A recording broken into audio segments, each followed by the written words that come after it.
உத்தரப்பிரதேச மாநிலத்தில் குழந்தை கொலை வழக்கு தொடர்பாக வெளிவந்த தகவல் அனைவரையும் அதிர்ச்சியடைய வைத்துள்ளது. மனைவியின் உறவு குறித்து ஏற்பட்ட சந்தேகத்தில் தனது சொந்த மகனையே கொலை செய்து அதை மனைவியின் காதலர் மீது பழி சுமத்த தேவையென நினைத்த தந்தை போலீசாரின் தீவிர விசாரணையில் குற்றத்தை ஒப்புக்கொண்டிருக்காரு. கடந்த நவம்பர் 30ஆம் தேதி பிரதாப்கர் மாவட்டத்தில் உள்ள கிராமத்தில் ஒரு திருமண ஊர்வலம் வந்தது. குழந்தையுடன் அந்த நிகழ்ச்சியில் பங்கேற்பதற்காக முதலில் கூறிய பாபுலால் தனது இளைய மகன் ஊர்வலத்திற்கு சென்றதாக கூறி தேடி சென்றிருக்கார் என்பதும், பின்னர் அவர் காணாமல் போனதாக பொய்யான தகவல் பரப்பியதும் விசாரணையில் தெரிய வந்திருக்கு.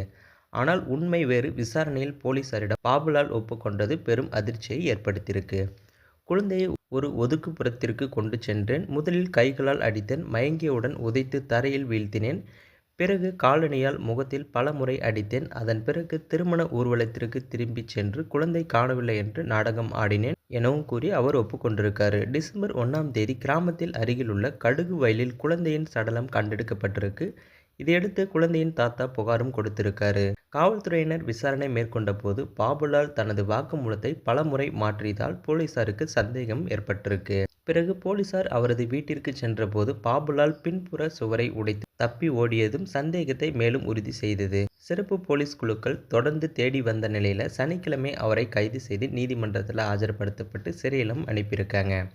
அந்த விசாரணை 11 ஆண்டுகளாக திருமணம் செய்து வாழ்ந்தும் சில ஆண்டுகளாக மனைவி கிராமத்தில் உள்ள சில ஆண்களுடன் தொடர்பு வைத்திருந்திருக்காங்க. இதனால் வீட்டில் அடிக்கடி தகராறு ஏற்பட்டிருக்கு. அதன் பிறகு ஒரு இளைஞருடன் பேசுவதை கண்டேன். நவம்பர் 24ஆம் தேதி ஏற்பட்ட சண்டையால் மனைவி குழந்தைகளை விட்டு தாய் வீட்டுக்கு சென்றால் அந்த இளைஞருடன் வாழப்போவாள் என நினைத்தேன். பழிவாங்க என் மகனை கொலை செய்ய திட்டமிட்டேன் என்று பாபுலால் ஒப்புக்கொண்டார். மேலும் இந்த கொடூர சம்பவம் உள்ளூர் மக்களிடையே அதிர்ச்சியை ஏற்படுத்தியிருக்கு.